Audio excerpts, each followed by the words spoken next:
So hello everybody and welcome to our 6th episode of What the Tech Next. For those who haven't met me before, my name's Melanie and I work for Transition Partners. So we are an IT, digital and business change recruitment consultancy, and we work with clients up and down the UK, and we also have a second office in Berlin as well. In addition to recruitment, we love to kind of give back to our tech communities, and we love to host events. So we do a lot around different technical areas, but also kind of different subjects that are still like super important. So mental health within the workplace, diversity and inclusion. And I think tonight's event as well is going to be a bit of a mix of everything really. And I think it's a really, really important topic that we're going to be discussing around kind of like growing and nurturing remote teams and how we can support those, you know, what we can do to make everyone's experiences really positive. So yeah, we've got a fantastic panel with us that's going to be facilitated by the lovely Sarah from Wild. So thank you all for joining us. They will all give you a little introduction, I'm sure. But I guess as we go along, if there's any particular areas that they're talking about that sound really interesting or you want to know more about, we do have the question and answer box as well that you can pop some comments in or some questions, and Sarah will try and sort of facilitate that and speak to the team about the questions. So yeah, I think that's it from me. I will hand you over to Sarah, and I hope everyone has a really enjoyable session, so enjoy. Yeah, good evening everybody. Welcome to episode 6 of What the Tech. I can't believe that we're almost a year in to lockdown, and this was initially, you know, to sort of handle the questions of what was happening, but it seems that these questions are progressing and growing. And I think today the remote working special is really interesting because, you know, our people are our most important asset. And I guess the way we work now has changed forever. I don't think we're ever going to go back to exactly how we were. So it's interesting to hear from different leaders across the North that what their organisations are doing and how they're handling it as an individual as well. So I'd love to start off by introducing the panel tonight. So Nigel, if you'd like to give a quick intro. Yeah, hi there, and thank you for the invitation to the panel. So my name's Nigel Garner. I'm a director and CTO at Nhs Digital.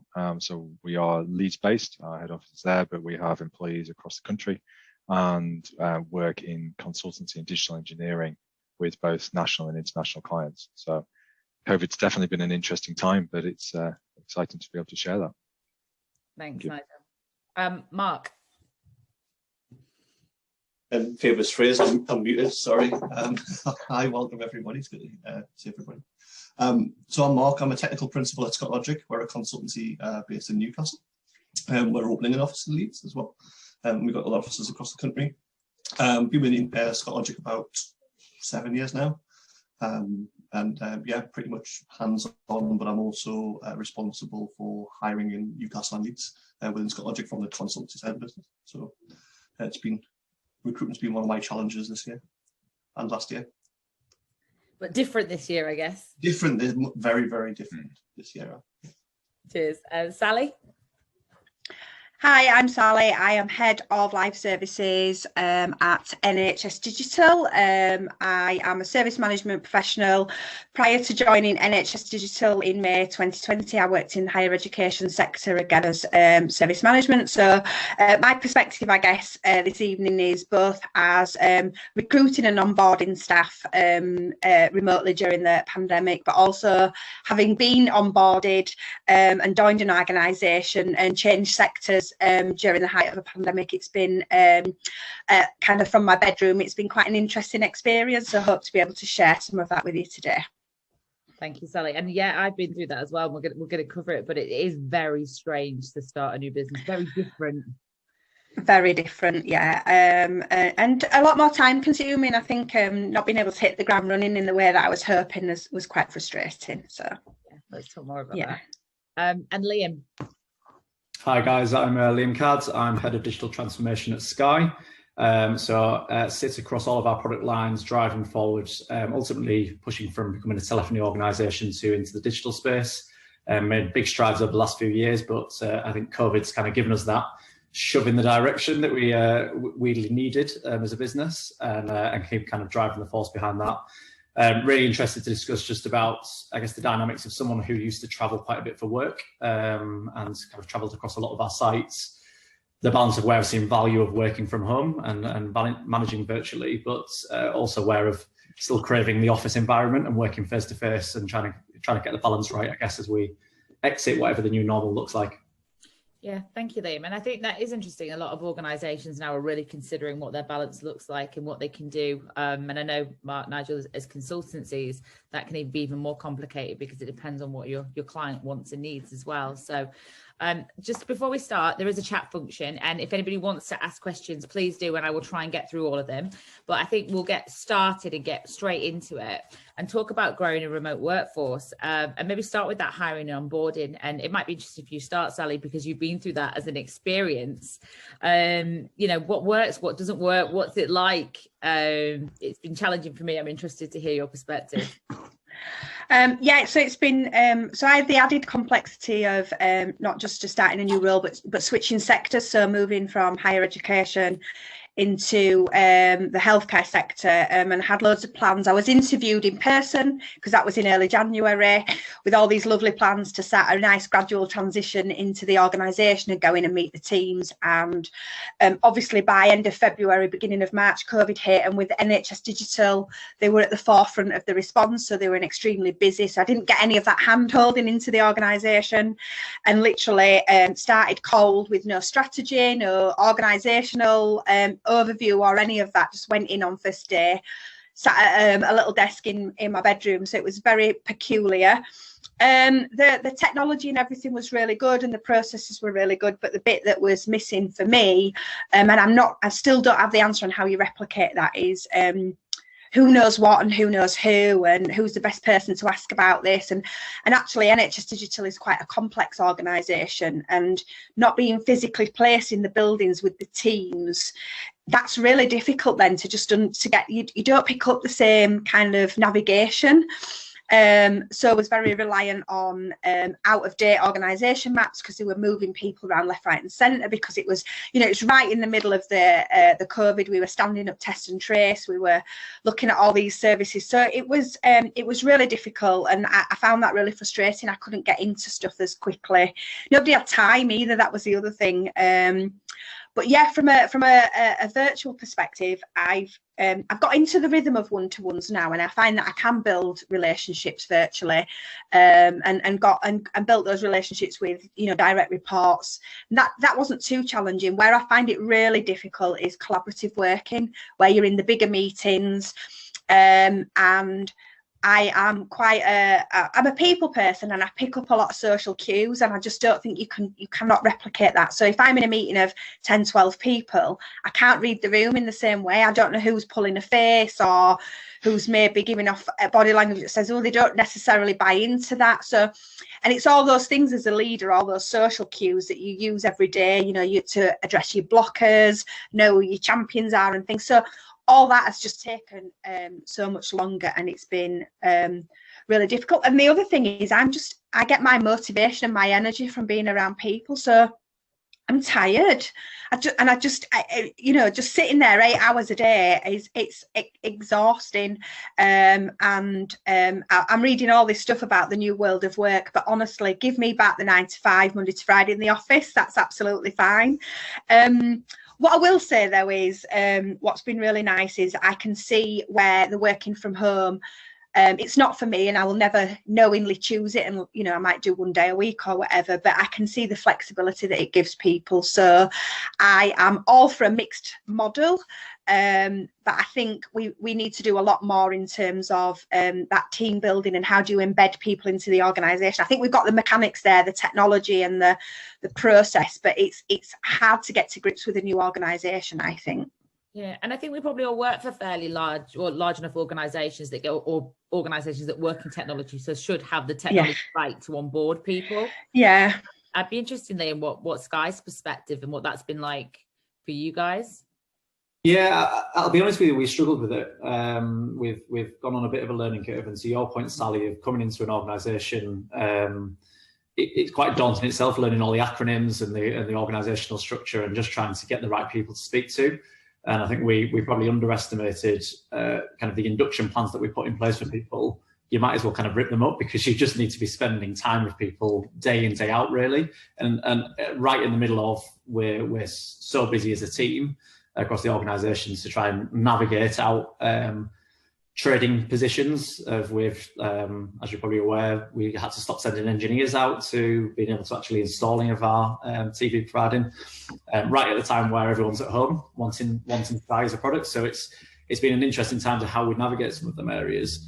But yeah, I think the key thing we've found is that, I guess, a really close communication with people in them early few weeks, and not just kind of giving people some documentation to read and go away, because that's fine when you're in the office environment, because you can kind of give the kind of wave of the arm and say, can I have a quick chat with you about this, or I can go for a coffee. People just don't get that and they can feel quite isolated that I'm just reading documentation. So yeah, just forcing the hand of them regular check-ins. And then something I've done with my team is just tried to get the balance between kind of formal one-to-ones and then kind of the informal check-ins, and just I think it's really important that we still drive development of our people, and we have kind of the more formal check-ins, but just them informal chats as important as anything else. Kind of the rounds, kind of going for a coffee, that type of thing. I just think we've missed. I'm going to just kind of wrap that around with, at the same time, I spend my whole day on meetings back to back all day long, and we are still trying to wrestle with this. We've got some work to do, and how do we just stop the talking and just actually just get some work done as well? So I think it's a real, it's kind of a real balance to try and strike of like letting people just crack on, but are you okay? Is everything all right? And I still need to check in on you as well. So yeah, I think still trying to get the right balance. And I think for me, Liam, like I've been new in a business, I've been in a new role for 6 weeks, but I'm an experienced person. So I know what to do to get around a business, and I can, make it work for me. But if I'm a junior member of staff or fairly early in my career, that's a pretty treacherous thing to have to do on your own from home. So Mark, I don't know how you guys are handling that. Yeah, I mean, I guess on both of the subjects, we have both ends of the spectrum. So generally we hire consultants or people from a consultancy background.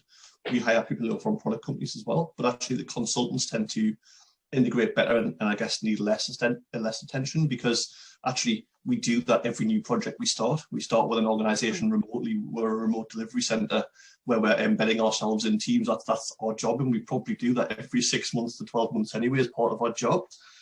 So we have a lot of tools around, I guess, the experienced consultants. I guess specifically around non-experienced consultants, we have a massive grad program. We bring in 18 to 20% of our company and staffing every year in graduates. And that's a real challenge, because normally that kicks off with a grad week. We have a week where all of the graduates are on site, and they're doing social activities, they're doing sort of team building activities, they're learning the tech, they're learning their way around the offices and finding the company. And actually that's been a real challenge. There's a colleague of mine, James, who looks after that, and he's done a great job. But I guess bringing on these people who've got no real experience of working in large company before. I mean, they might have had part-time jobs when they're at university or done internships, but as a graduate, they're coming in without their experience. There was lots of things we had to do around that. So I guess some of the things we tried doing like lean coffee sessions. So early start, there'd be like an hour standing meeting where it was basically just a half hour. And this was trying to address the sort of chit chat that you get in the kitchen. Like you walk into the kitchen, you end up speaking to someone and you can introduce yourself. The whole problem with that is you need someone to facilitate it, because you can put a meeting in the calendar every day that invites everybody as a tentative turn up whenever you like. But you have to have two people. You always have to know that there's going to be people there. So with some of our more senior staff, we had to come up with a roster where basically we asked our senior staff to just make sure that room was staffed by 2 or 3 people at least every day, for just if people wanted to drop in, and that worked quite well. I guess there's the usual social activities. We've just took them online. So like we've done a few online escape rooms and stuff like that. There's some online, it's not the same, it's not the same, right?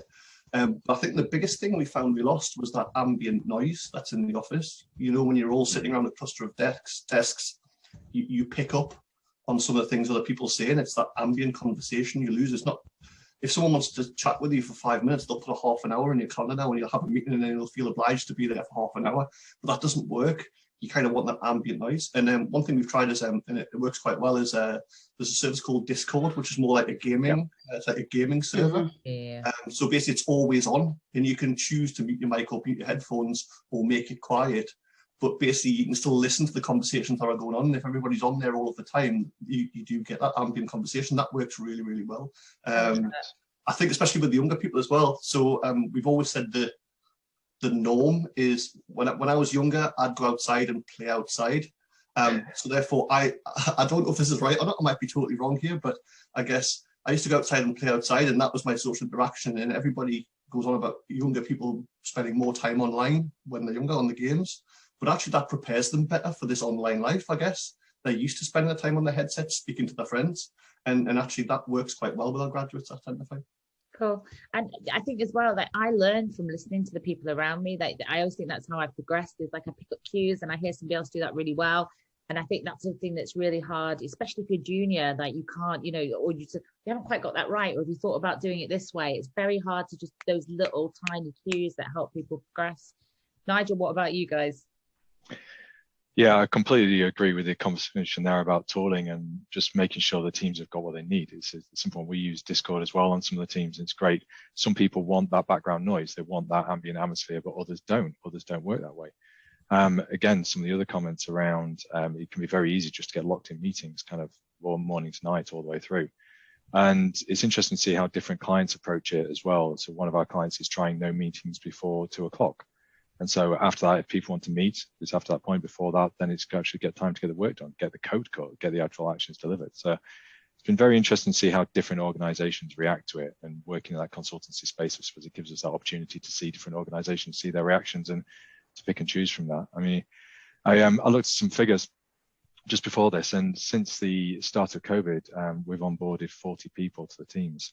So it's been quite a significant number that we've had to bring in, and that's right from junior graduates all the way through to people with experience. And you've got to treat each of those individually. Everyone's coming in with different experiences, different background, different personal situations. It's got to be tailored to that person. And I think we've benefited from the fact that Leeds has been a very competitive recruitment market for a number of years. And that had made us already stop and think about what is the journey that somebody goes through when entering an organization, all the way from first contact through the interview processes, through the onboarding. What does their first 3 months look like?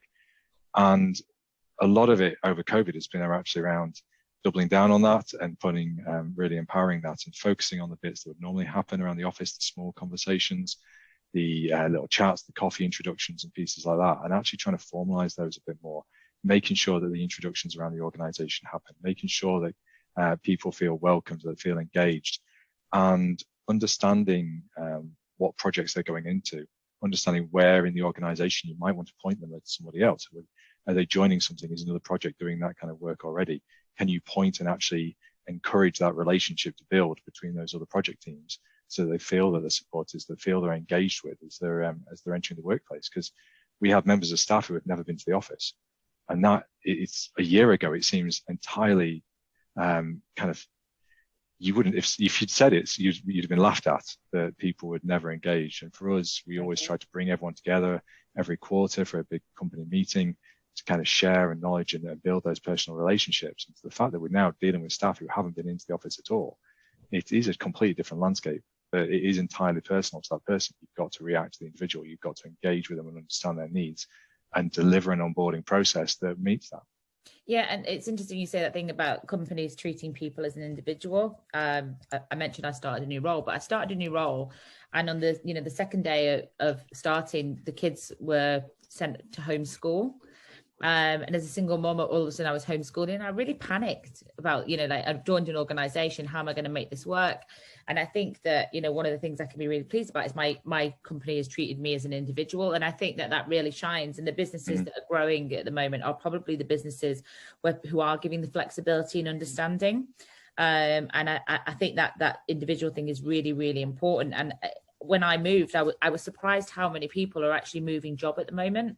And it is, the job market is starting to pick up again. And I think people are starting to walk and talk with their feet a little bit around, if they haven't been taken care of or, haven't been challenged, people still need those things in their life. Maybe work's become more central than ever because it's kind of entwined, unfortunately, with your home life at the moment. So there are some things that have come up in the chat, so I'm going to have a really quick look through. There's one that's come up about tools and collaboration, and does anybody have any thoughts around something that would be useful around instead of a traditional whiteboard and flip chart? I know this is a big one.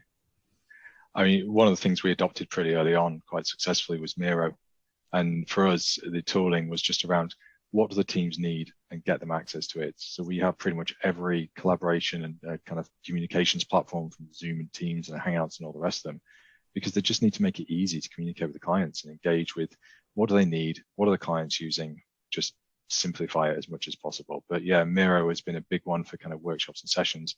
I don't think you can replace the whiteboard and multiple people scribbling on pens at the same time and sparking off each other to the same extent, but it's certainly helped us so far. Yeah, I think everybody who hasn't used Miro should use it. And I would say the other thing that's really hard is like fun is really hard. I think that like when I go to work, I really enjoy going to work and I have loads and loads of fun and I laugh and I find my people and I really enjoy that experience. And I think that's the thing maybe that's really hard to replicate as well. So all of you work for organizations that will have a really strong cultural brand. And we've talked a little bit about how, you know, we've engaged with people, but what have organizations done to really make sure that the culture of the organization is being carried through? Because that's very hard when somebody's sat at home. Is there anybody who'd like to step up and talk about something that their business has done to make them feel culturally part of their organization? Yeah, I'm happy to share it. So I think one of the things that we, I wouldn't say it was missing before, it was just probably threaded through because of the office in a way, was around the values that we live and breathe. And they kind of they were underpinning the organisation. You didn't feel the need to have to talk to them all the time. It was kind of the mentality. One of them is about doing the right thing and just ultimately bending the rules, cutting through the fog and just getting to the right outcome. And I think what we quickly realised is there's a real importance of actually threading that through our conversation a lot more than when you're actually within the office. And kind of balancing with that, I guess it's more in our London-based office, but generally when you join Sky, you get the opportunity to go and travel down there and go to the campus. And there's something really special about that on Sky Campus. You've got all of the broadcasting that happens down there. You see the Sky News live box that's right central to the middle of the organisation. You kind of get the feeling of what Sky is, you know what I mean, and the size and the just the great products and content that it produces, and that's really missing when you don't get that. You get a lot of people talking about it, but you don't actually get to live and breathe it yourself. So I think we've done a lot more of that around our town halls, starting to get our content and broadcasting team to come and actually showcase all of the great content that we're showing over the next year. And yeah, just I guess threading it through our conversation more than ever before. But I still feel that there is, to your point, Sally, I am missing that office feeling of just being there. Yeah. And just I think there's something special about just having people together and seeing the breadth of the organisation. Even just literally seeing other departments across there, it just gives you the scale of what Sky is, and I think that in itself is quite special. Yeah, that's really interesting, Liam. Some of the stuff that we've done in Nhs Digital, I mean, obviously Nhs Digital were at the forefront of a lot of the response to COVID. It's been a really crazy time. We've got a really weary workforce, but the comms team have done a really good job of, they've got us all actively talking about the work that we're doing and the impacts that we're having. So we have... We've had a few different ones, but the current one we're working on is Stronger Together, and we really talk about the use cases, and that's really kind of, you can see the tangible benefits of what it is that you're actually delivering, and I think that really helps with the motivation to kind of continue to contribute at a time when people are finding it really difficult. And I think that's been a really specific campaign that works really well. In terms of our directorate, we've got a great director, Sam Robinson, and one of the things that she does is she does an end of week summary email, but really it's just a bit of a blog, and she talks openly about the challenges as she's a mum to 3 young children, and the challenges of homeschooling and having a dog at home, and how difficult. And I think setting that tone from the top about being able to talk about how difficult it is and how challenging it is, I think it enables other people. And I think that that's really important as well. I think culture isn't something you can kind of mandate, is it? You've got to have role models in the organisation, living and breathing, and that's got to come a little bit from the top, I think. So I think that's good, is, you know, enabling people to talk about the challenges, enabling people to say, yeah, I haven't done that because I've had to homeschool for 2 hours this afternoon, or sorry, I'm going to have to drop off this call because, you know, the doorbell's ringing again and the dog needs feeding, and you know, and you know, we allow children to come in onto Teams calls, and we do, you know, we don't make comments about that. We actively encourage children, and we actively encourage pets as well. I saw that my dog came in as soon as you said dog, Sally, in the background. Oh, right, okay, that's good. I'm always glad to see a dog on a Zoom or a Teams call, but I think that normalising that blurring of work and home just enables people to feel a bit more comfortable. So yeah, I would say that, just talking openly about how challenging it is with everything that's going on.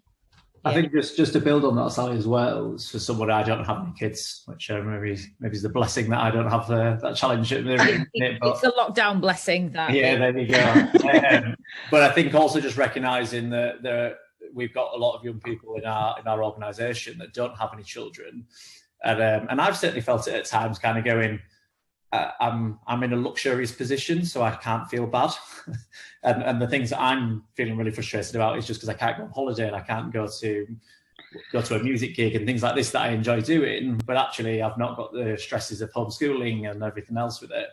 I think the bit that I've just kind of been pushing is actually everyone's got their own thing. Like, I mean, you can't. Absolutely. It's not one size fits all. It's, don't feel, I mean, if it's the one thing that you're missing is just going to the pub and that's the worst thing for you, that's fine. You know what I mean? You should feel fine about that. It's difficult for us all. I'd also just build Sarah's bit of positivity though.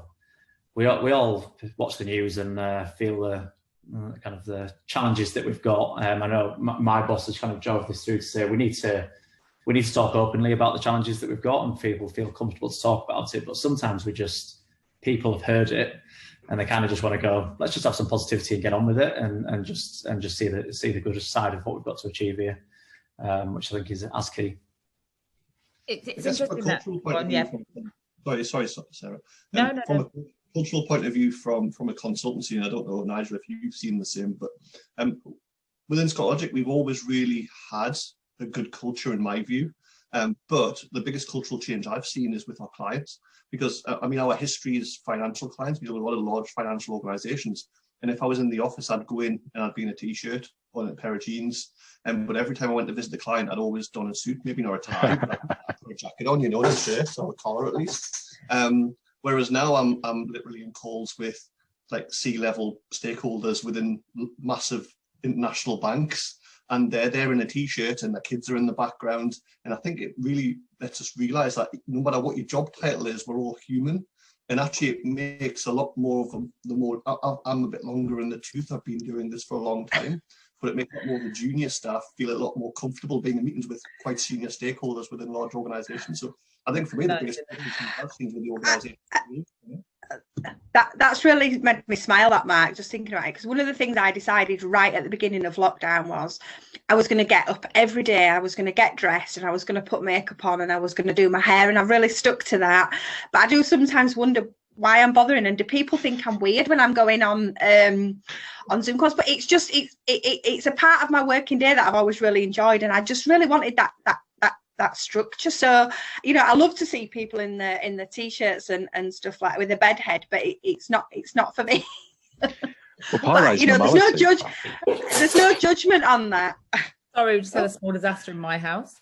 Yeah, I was going to come to you guys, but I was just thinking, I can't remember the last time I saw a tie. It's been a really long time since I've seen a tie. Maybe it's the end of the tie. This could be the maybe. Got in a tie, but that was good. Kudos joining in a tie. Sorry, Nigel. Yeah. That's right. Well, you mentioned about interviewing. Yeah, but I never thought I'd see the day where I was interviewing in my slippers with somebody. I mean, you never expected that to happen as you're going through, but it is the reality. And you mentioned about getting up, having the structure today. And part of handling this and encouraging the teams and supporting the teams and handling it is actually an element of normality.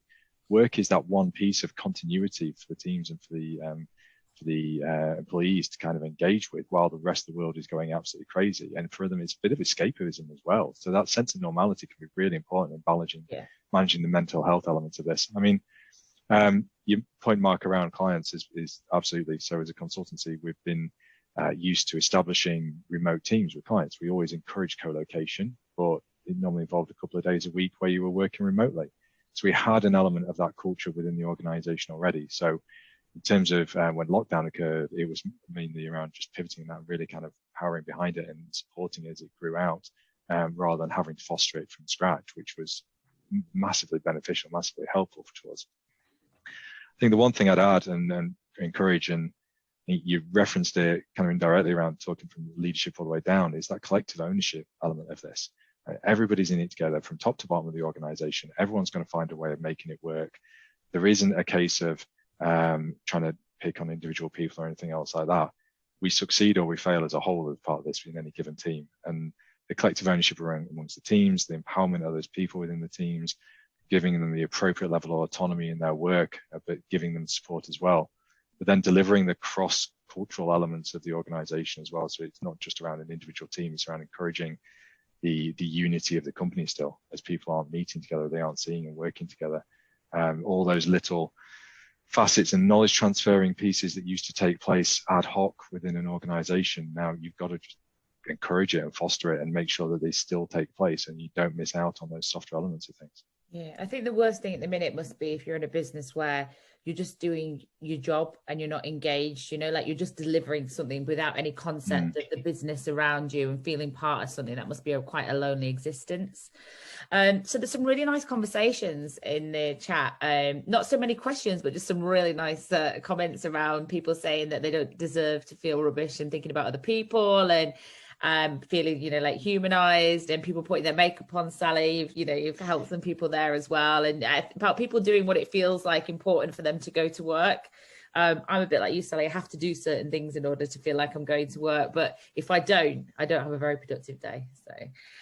So I wanted to move on a little bit and talk about the transformation of organisations. So it's in some of our titles. Some of us work in consultancy. The Nhs Digital has transformed phenomenally. So I think it's been a really big part of everybody's roles and everybody's businesses.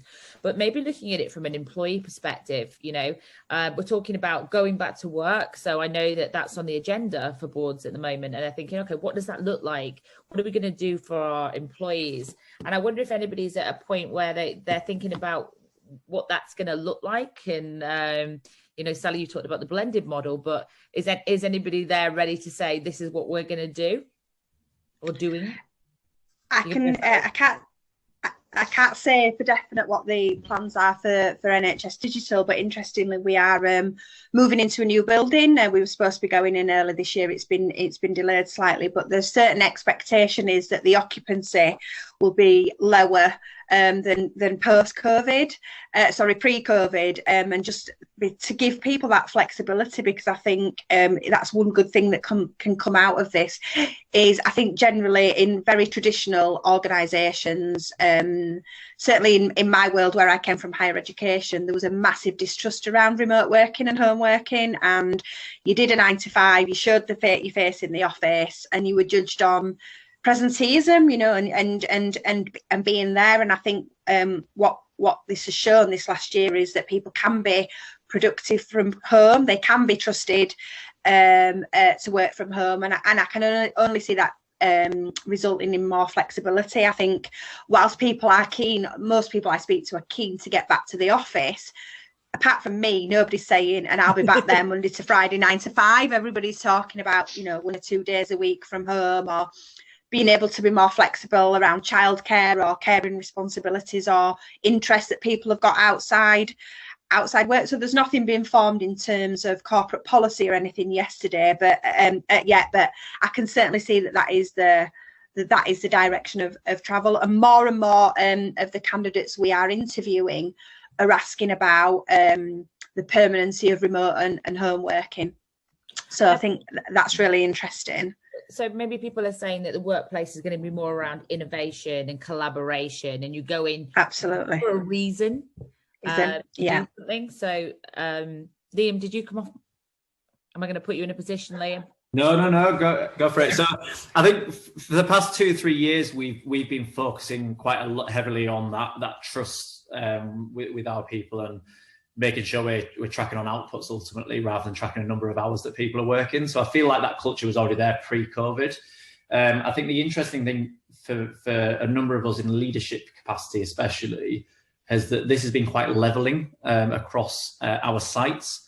So there's obviously we've got our head office that's based in London, and there's quite key roles that sit within there. And part of my job was to travel quite a bit due to the fact of, if you weren't present in the room, and you've got potentially 16 execs that are all sat in the room and you're the only one on the screen, it's quite hard to contribute, and you don't pick up them small cues, the body language. So it's quite hard.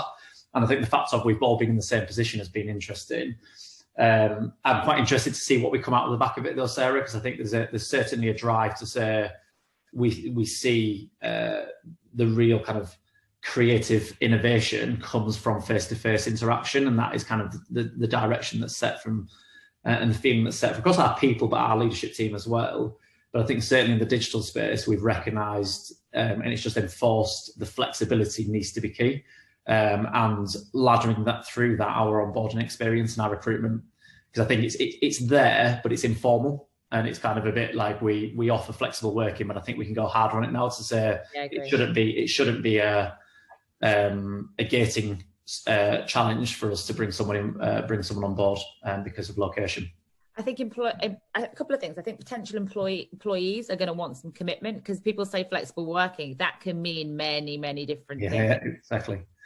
So what does that mean to them? Because if you get in and actually we need you, and Mark, Nigel, we work for consultancies, so some of our clients are still going to insist that they want people on client site 5 days a week. So I'm not sure what, how do you make that commitment?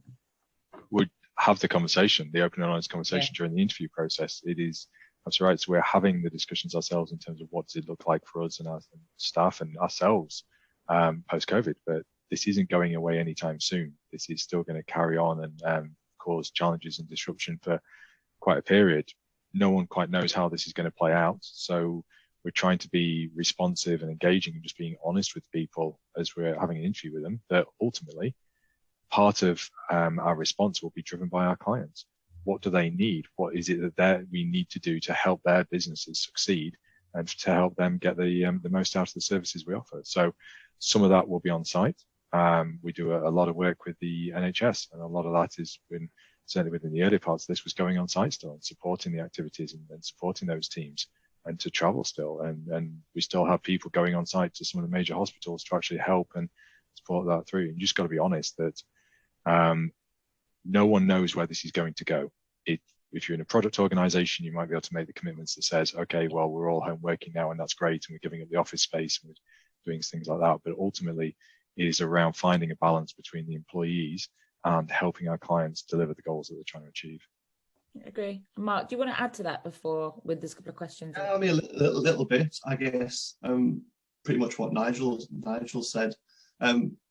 Most, like I've already alluded to in the past, most of our, from a financial background, most of our clients are these big financial organizations. I think we'll all agree everybody's worried about some businesses, the leisure industry and stuff like that. My biggest worry is for real estate owners in Canary Wharf in the city, because no big organization in their right mind is going to put 50,000 people in a building in Canada Square anymore, And actually the biggest driver behind our flexibility has been around our clients. They've insisted that we book 8 hours a day. For someone consultant for 8 hours a day, they book 8 hours a day, and it's always been about the hours. I think now we've seen a massive shift in that, and actually our clients now trust us to get the work done. And again, what Liam said, it's more about outcomes than actual time. I mean, it's really hard, because it's hard to say it's a per client thing when you're in consultancy. We have the exec board have actually addressed it within ScottLogic over the last few weeks. There's some things I can't share because it hasn't been shared with the staff yet, but we are talking about it. But we had a new CEO start of January, Steve, and I think he said it best on LinkedIn just the other day, and on Twitter, where he said basically how we work and where we work is more of a conversation than a conclusion. And I think that just sums it up really, what Nigel was saying there. Let's have the conversation. we are going to have flexible working. There's a conversation about the reality of doing consultancy with businesses who might ask for on-site time and might ask for hours here and there, but generally, all of these businesses are being more flexible than they used to be, and they've learned from this, I guess. And I think it may affect all of our models, I think. Yeah, just going to say, going back to that point about individuality, though, part of that, certainly within consultancy, is accepting that not everyone is going to be able to do that, especially at this time with people that are shielding and everything else. We're in the point where we weren't in full lockdown previous to that, there was still people that were massively hesitant to travel for various reasons because of their personal circumstances. And you've got to work with that. You've got to go with it and then just accept it. Yeah, agree. There's a question before we move on, and it's really important. And I think a lot of organizations have been very proud about the increase in productivity during lockdown.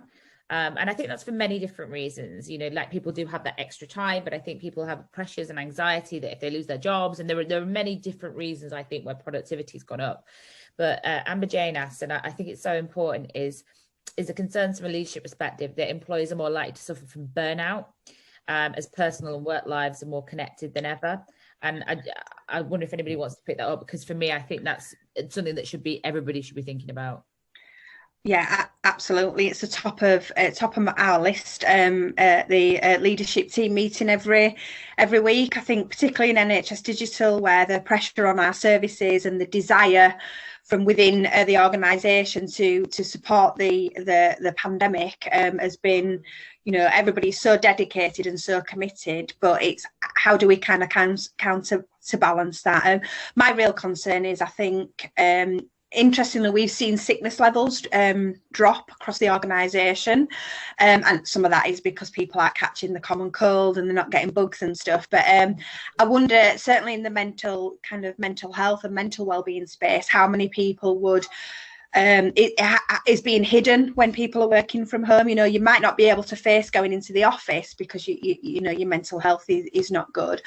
But if you're working from home, do you just kind of keep on plugging away, and it's kind of harder, it's a lot easier to hide it, I think. You know, it's easy to spot if you've got a colleague in front of you that's struggling. I think you know, in the office that's quite easy to pick up on, certainly something I would, you know with my direct reports. I think it's much harder to do that remotely. So how do you do that check-in that's not really forced? And you know, it's really, really tricky, and I don't think we've got all the answers.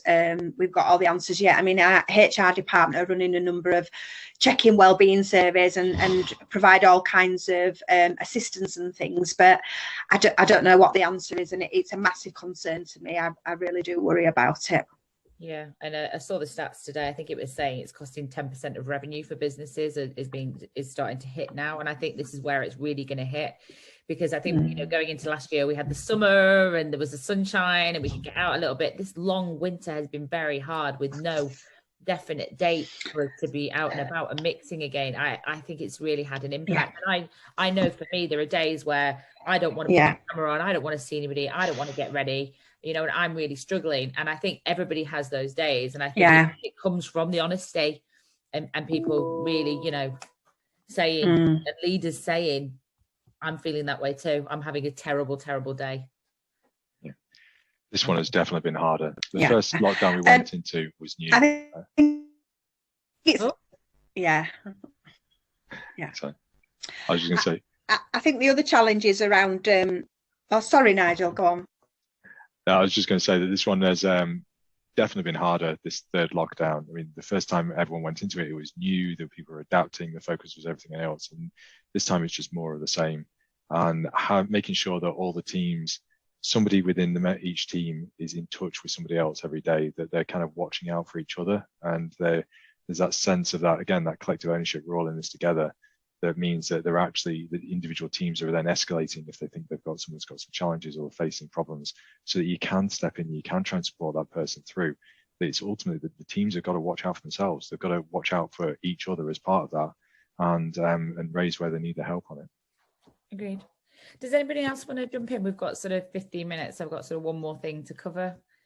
Just one of the things I'm wrestling with, Sarah, is, and I think Sally put it in the chat, around the fact of spotting when individuals are feeling burnout or not in a great place. And the fact of we've been quite open and saying we're not going to enforce cameras on and in calls for a number of reasons, because people sometimes don't feel comfortable. But actually, as a leader, that proves really hard. Not only to spot when people are engaged or feeling challenged, but just to lead a team, right? To literally look at a blank screen of names and not see anything else. And we've kind of changed tact a little bit over the past year and kind of said we encourage people to put cameras on, but don't feel that you have to, which in itself probably backs people into a little bit of a corner. But yeah, just interested to know what people's thoughts are around it, because I certainly do push down that route of trying to get people to put cameras on, partly for personally, I just like to see people. It gets me through the day. And I've been really open with my team to say, I'm in this as well, right? We're not kind of superhuman to not feeling the impacts of a pandemic. So I get my energy from you guys. So it'd be great if we can see you and we can talk to you. But yeah, at the same time, it's just you kind of don't want to force people down that route. No, I agree. I would never say to somebody, can you put your camera on? What I would tend to do is keep an eye out and see if there's somebody that's kind of going a number of days or whatever without the camera on, and then maybe just have a check-in with them and see if they're okay. And that's really easy for me to do in my direct reports, who I know and I work with every day, but you know, there's over 100 staff in my area, so it gets a little bit tricky. So trying to encourage that in that behaviour in other managers, but I'd never put anybody under pressure to put the camera on. You don't know what's going off at home. I think you just have to have that conversation about, is everything okay? I've noticed you've not had your camera on recently. Do you know what the bit I hate the most though? Is the fact that your own face is always staring back at you. I wish somebody would turn that functionality off. Hallie. I don't want to see it. I feel much better about having the camera on all the time if it wasn't my own mooming face staring back at me. I don't know who thought that was a good idea, that functionality. It needs to be able to turn it off. Yeah, well, do you know, I don't think it's for today, but I do wonder, like, even if looking at, you know, what the working day looks like, because we still kind of come in and work 9 to 5 and then we stretch it. So we're probably doing 8:30s till 6s or whatever, because we're covering our commute, things like that. And I wonder if actually the working day needs to be dissected a little bit, and actually that we know, like in Spain, there's a siesta in the afternoon and we take 2 hours. And actually, you know, is there enforced time for people during the day to if you're going to be at home and you're going to be working alone, should we try and restructure that and make it work for individuals and encourage that more? And I think it came up in the chat earlier that there is a certain business, I think it's Channel 4, are not doing calls after a certain time. They do no meeting Fridays and you know, like things like that. I think that maybe we have to work harder with our employees to force them to make sure that they're taking care of themselves, which I know is hard. We've literally just started that in Sky, so we've just moved for no meetings after 2 p.m. on a Friday, and golden hour, which is between 12 and half 1. It's an hour and a half that we have every day, and the only way it's worked is because it's been enforced across the business. We've tried it so many times over the past year, and the challenge is you can do your work in your own department, but ultimately you've got pressure of other meetings coming from elsewhere. How do you try and enforce that? So it's great that it's coming in place, and I think it's really helping, because we're encouraging people to say, go out, go for a walk, go and actually have some lunch. I think it's really important to do that. Even those kind of pre-COVID, a lot of us didn't get that. We kind of ate lunch on the go. But I think when you're at your desk all day, you actually need that time to even just walk to the kitchen, just get away. We're definitely trying some non-standard working days. I mean, it's mainly been around to allow people to provide childcare and things like that, so people may be taking afternoons off and then making the hours back up in the evening. So we're certainly seeing more and more people working non-standard working patterns and that flexibility. But the majority of that is not to give them a rest, it's to allow them to do all the other things that they have to do that they wouldn't. Yeah, absolutely. So I'm not really sure that I think you're just kind of extending the day there, really. So I'm interested in the no meetings, because I'm finding you know, if I'm office based, it would be rare I would have had a meeting before 8:30 and rare I would have had a meeting booked after 5 o'clock. But these days it's just the absolute norm to have meetings booked in from kind of 8 a.m. right up until 6 p.m. and sometimes even longer. And part of that is just because the pressure on the services and how much we've got going on, but I'm just really hoping that that's not going to be normalized. I mean, it's no issue for me, my kids are grown up and stuff like that, but I worry about the pressure it puts on other people that have got caring responsibilities and just a general health and well-being perspective as well. I agree. Nigel, you were gonna, sorry. Yeah, I was just going to say just a simple one. So in my calendar, I've block book time out every lunchtime. And so my calendar is busy. It is back to back, but we're in the middle of winter. If you then decide to go out and take your exercise at 5:30, 6 o'clock, it's dark, right? I'm very cold. Yeah, and it's pretty freezing out there. Just actually trying to find that time. And even if you don't get your lunch break, trying to find another spot during the day, during daylight, to go outside and have that flexibility to go, you know what, I'm just taking this half an hour. I'm going to go out, do a walk, come back. And you come back refreshed mentally. You come back to that bit of fresh air and you just find yourself more productive in the afternoon for it. You can sit at your desk from morning till late night and you'll just slowly decrease in your productivity as you're going through the day. You need to take the breaks. Agree. And Mark, do you want to add to that? Just really quickly, Sarah, on what you originally said about basically we maybe need to rejig the working day. I'm a big advocate of just binning the concept of working hours. Like, just why don't we just bin that and work on outcomes? Look, what is your role and the role? Just a top tip from me, I reject meetings if they're before the time I start in the morning, after the time they finish in the evening, or if they're over my lunchtime and they're not urgent. I generally just reject them. I also reject meetings if they come through and there's a catch up but no description of what it actually is or who it's with. I'm not mean about it.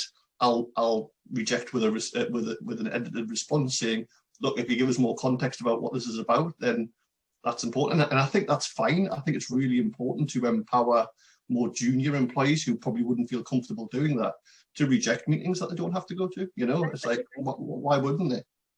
I honestly agree. And I think I was saying just before this started that I've not been taking time for myself, and it really shows because I've started a new job. And I think it sets an example as well. If we're not doing that, then they're not going to do that. You have to. It's talked about culture and behaviors. If we're not doing those things, if we choose as leaders to accept meetings at 8 a.m. and 7 p.m., then that means all our junior staff have to do that as well. And it is that pressure, talking about diversity, talking about someone like me who's a single mum, I'm in a slightly different situation, or talking about somebody who's got caring responsibility. It maybe, and I'm doing it as well. So I'm just thinking out loud, maybe I'm not being inclusive to the people who work with me, by setting a good example. So we've got 5 minutes left. There is a couple of questions. Oh, wait a second. There were some questions, but they disappeared as I looked. 1 second. There were some questions here. It was quite interesting. As more senior roles in your organisation, you're actively looking at taking others. Does anybody feel lonely? I'd love to jump in and start that one off, Sarah. Go on. Everybody's talked about how homeschooling is difficult and being at home with the kids is difficult and stuff like that. But I really feel for some of the people I work with who aren't in a relationship or aren't living with housemates or don't have kids, because I'd much rather have the kids interrupt me every 30 seconds or get stressed with the kids and stuff and actually be at home on my own right now. So I worry about, I would be more lonely if I was in that situation. I'm lucky enough not to be. I guess everybody focuses on the negatives of COVID, but one of the massive positives of last year, I've had to spend more time with my kids than I've ever spent before. I used to travel to London, I used to travel abroad with work, I used to spend time on client site, and even if I was in Newcastle, I've got a 45-minute commute into the office and back again during rush hour, which means I was leaving when they were getting ready in the morning. I was getting back when they were the young kids, so it was almost their bedtime by the time I got back. I couldn't see them at lunchtime, whereas now I have my lunch with my kids every lunchtime. I see them in the morning, I help my wife get them ready. I see them nearly every evening. Not tonight, they've actually just gone to bed, but I said the night before I came up.